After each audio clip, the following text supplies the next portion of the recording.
Messieurs, dames, bonjour à tous, bienvenue sur Momentum, je m'appelle Tommy, je suis coach sportif et j'accompagne mes clients dans leur transformation physique au quotidien. Aujourd'hui, on se retrouve pour l'épisode numéro 53 du podcast, donc du coup, qui fait suite au 52 de la semaine dernière, et j'espère que ta semaine s'est bien passée.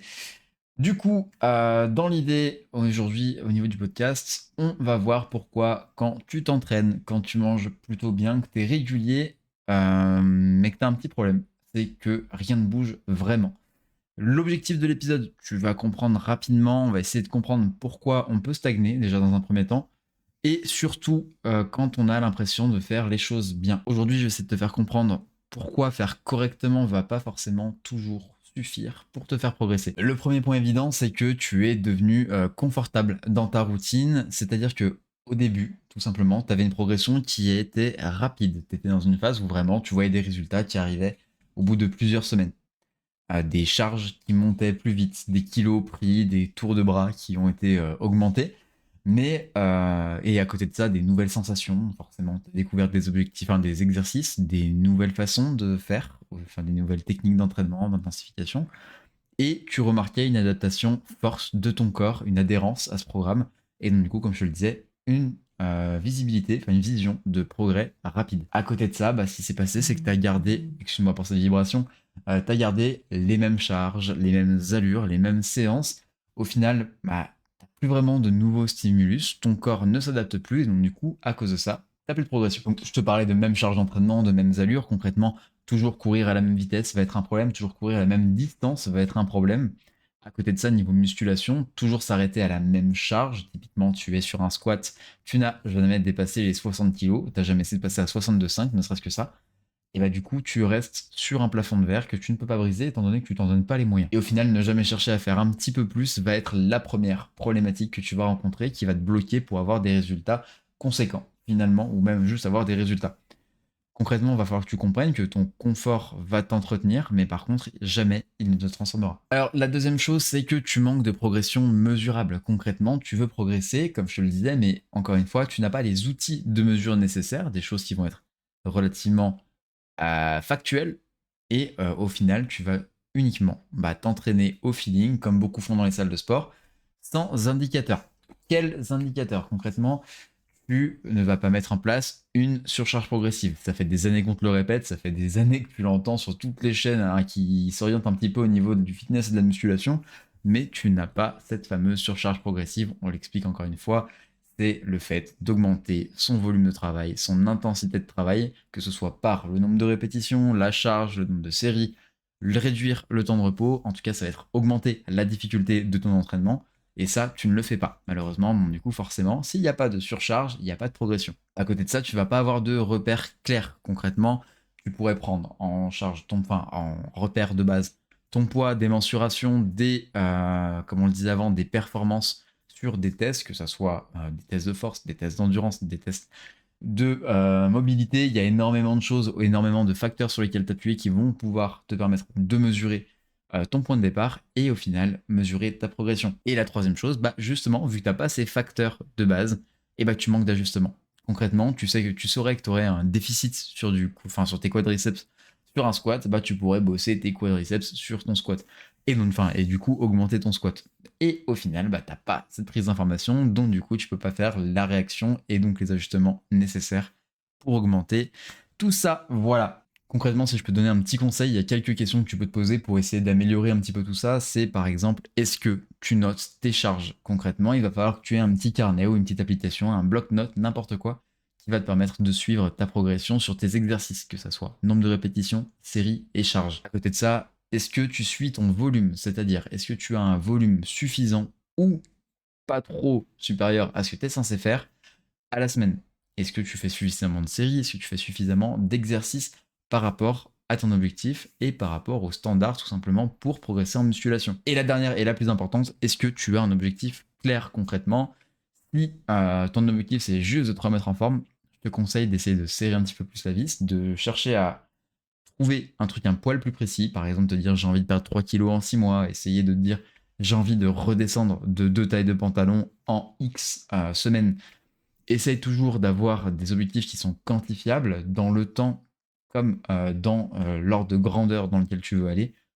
Parce que sans mesure, tu vas voir qu'il va être très difficile, voire impossible, d'évoluer vers ton objectif. Alors, le troisième point, c'est que tu fais trop de choses à la fois. On revient un petit peu sur le dernier point d'avant où je te disais d'avoir un objectif concret. L'erreur fréquente, c'est de vouloir progresser par exemple en force, en endurance, en esthétique, en performance. Tu as envie de suivre un petit peu toutes les trends qu'il y a actuellement. Par exemple, je dis une bêtise, tu veux faire un Aerox parce que il y a l'Aerox qui est en train d'exploser en ce moment. Du coup, tu te mets à la course à pied. À côté de ça, tu fais du powerlifting. Donc, du coup, tu essayes de lever des charges de malade mental sur ton squat, ton bench, ton deadlift, ce qui te fait énormément de volume dans tous les côtés. Mais par contre, au final, en termes de spécialisation, tu es un petit peu en manque et au final, tu n'arrives pas à avoir un résultat qui est relativement probant par rapport aux exercices que tu veux essayer de faire. Le résultat de tout ça, c'est que tu vas avoir une énergie qui va être dispersée. Comme je te le disais, tu fais du multitâche, donc du coup, ton énergie est dispersée entre plusieurs objectifs et forcément, tu n'arrives pas à te mettre à 100% dans un truc et réussir à avoir des résultats, on va dire, convenables, en tout cas à la hauteur de tes espérances. Et donc du coup, forcément, c'est problématique. À côté de ça, tu as la récupération qui va être limitée, donc forcément, encore une fois, tu vas avoir de moins en moins de progression. Celle-ci, elle va se voir diluer dans tous ses objectifs.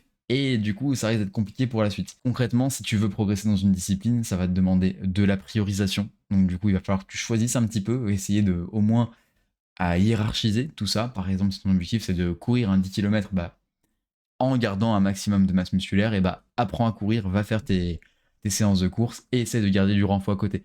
Le but, ça va peut-être pour certains cas, encore une fois, mais je parle pour la majorité, tu vas pas pouvoir maintenir des max super hauts en squat, en deadlift, en bench, courir un Aerox et faire un marathon à côté et faire un Aerox en même temps, par exemple. Ça va être très compliqué pour ça.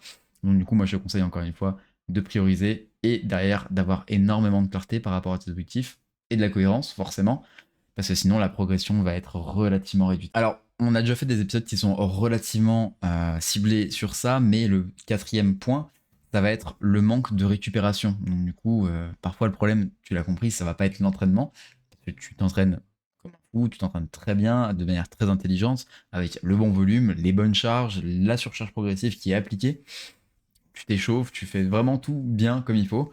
Mais par contre, tu as ce fameux manque de récupération qui va se faire remarquer par quelques signaux qui vont être une fatigue qui est constante, de la stagnation malgré l'effort, comme on le disait, une baisse de motivation, des douleurs qui commencent à apparaître. Enfin, il y a énormément de choses qui vont te faire avoir la puce à l'oreille concernant ta récupération qui pourrait être meilleure. Quand je parle de récupération, encore une fois, je parle pas forcément que de sommeil, je parle aussi d'alimentation, d'hydratation, etc. Tous ces piliers-là. Mais donc du coup, ces signaux-là doivent te mettre la puce à l'oreille et te dire, écoute, s'il y a un truc qui va pas sur la récup, il faut faire attention, il faut faire un check-up et on va voir un petit peu comment on peut faire ça. L'importance de la récupération, c'est que le corps, il va progresser au moment où il va récupérer. Tu le sais, tu fais des micro-lésions dans ton corps et celui-ci va les réparer et surcompenser au moment où tu vas te reposer, tout simplement. Et certainement pas au moment où il va accumuler du stress et de la tension mécanique. Donc du coup, repose-toi, essaie d'avoir une bonne récupération et ça pourra toujours t'aider dans ta progression. Concrètement, le message du podcast aujourd'hui, c'est que la stagnation, ça arrive pour tout le monde. Ça veut pas dire que t'es mauvais, que tu fais que des choses mal, mais par contre, ça veut dire qu'il y a quand même un petit problème. Ça veut dire qu'il y a quelque chose qui est mal géré, que ce soit comme on a vu, tu as vu, il y a eu plusieurs points, que ce soit la récupération, l'entraînement, la surcharge progressive. Il y a énormément de choses qui peuvent faire jouer ce plateau de stagnation. Par contre, ce que tu dois comprendre, c'est qu'il va falloir analyser tout ça, essayer de récupérer l'information, comme je te disais tout à l'heure, ajuster et surtout ne pas abandonner, parce que sinon ta progression n'arrivera jamais au final. La progression, elle va demander trois facteurs. Ça va être l'adaptation, comme je te le disais, donc du coup il y a énormément de facteurs. Il faut que tu regardes, que tu t'adaptes, que tu analyses. Encore une fois, il faut que tu aies cette compétence d'analyse pour trouver la chose qui va pas et t'adapter. Il va te falloir énormément de lucidité pour mettre en application tout ça et modifier les problématiques qui peuvent te freiner en ce moment dans ta progression. Du coup, pour conclure cet épisode, si tu stagnes, ce n'est pas un échec, tu n'es pas mauvais, tu n'es pas nul, il n'y a pas de problématique là-dessus.